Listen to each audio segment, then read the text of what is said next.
His speech title is Run Sober or Get Pulled Over. This is the third project from the Entertaining Speaker Manual. So his objective is obvious, it's to entertain. Time requested 6 to 8 minutes. Krishna, Nerusu. Thank you, Daniel, fellow Toastmasters, and honored guests. Today I'm going to tell you one of my experiences from the past. A series of mistakes I made 5 years ago in the spring of 2011. I still remember those days. It was one of the coldest winter ever recorded.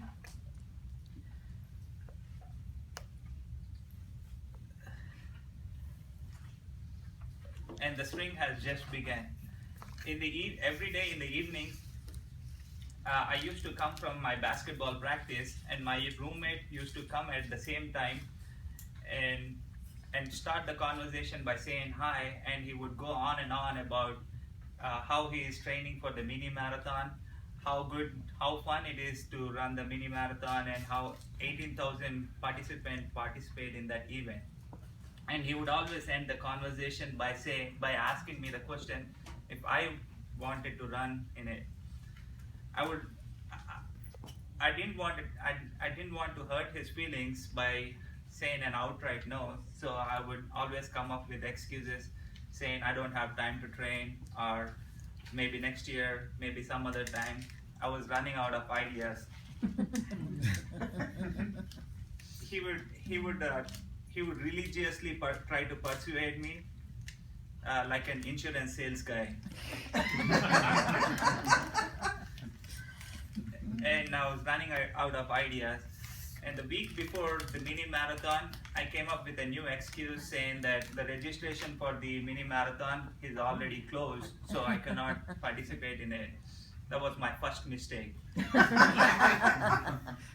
On the Friday before the mini marathon, that's the day before the mini marathon, I finished my work early and went to the happy hour. I was about to sip the first beer, and I get a phone call from my roommate, my buddy, saying that his co-worker cannot run the mini marathon. So I can have his bib if I want to run it. Bib is the number thing that runners wear when they are running. It's like an entry pass to the mini marathon. I quickly evaluated the situation. I didn't want it to disappoint him. One, I didn't want it to disappoint him, and two, I thought I sometimes play basketball 2 to 3 hours, so I can easily sprint the mini marathon. So I immediately said yes. That was my next bad mistake. While studying in college, I learned a saying: never pass away cheap alcohol.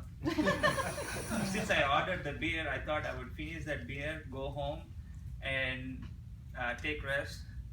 But there is no such thing as one beer, or one alcohol, or one tequila shot, or one vodka. I had all of those.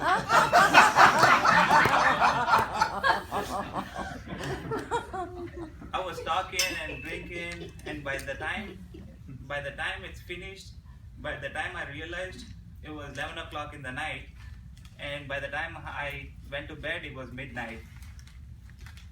The next day morning, I woke up at 7:15. The mini marathon starts at 7:30 in downtown, and I was in St. Matthews. So I immediately woke up my roommate.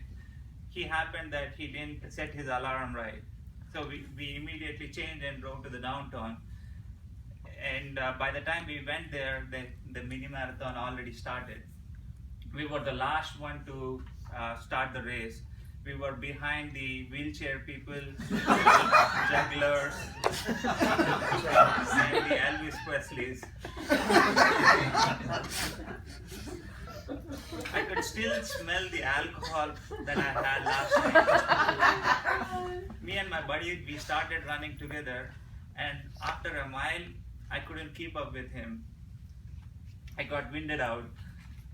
So I asked, I wanted to take some breaks, so I asked my buddy to keep going. I didn't want it to give up easily, so I kept running while taking several breaks.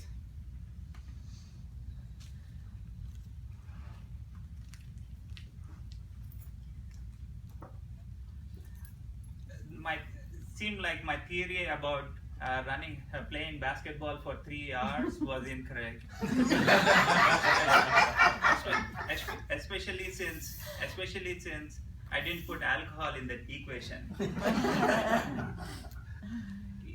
So I kept running, even though they were given some kind of refreshments like water, oranges, and Gatorade.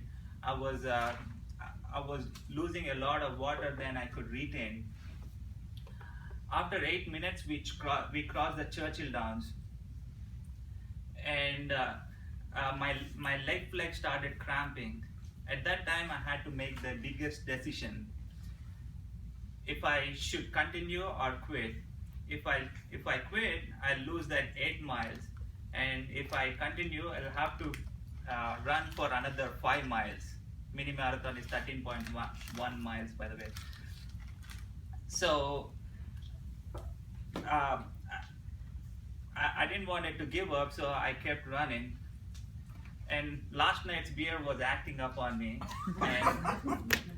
and I threw up a couple of times.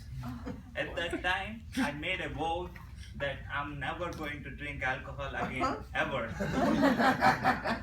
I kept running, and after 10-mile mark, my entire body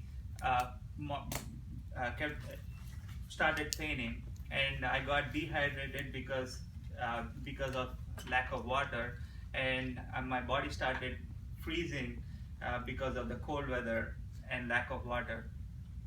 After 11 miles, I slowly started to lose that pain because I couldn't feel my body anymore.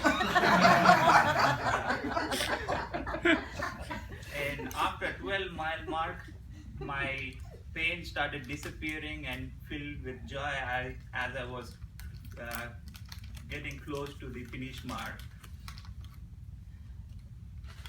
And after a few minutes, I was finally finished. I finally finished the race. I felt like I've achieved something. It was the most joyful moments of my life. I took the free medal they gave me while my buddy was recovering from the marathon by taking protein shakes. I went to the nearby bar to celebrate that moment with another round of happy hour.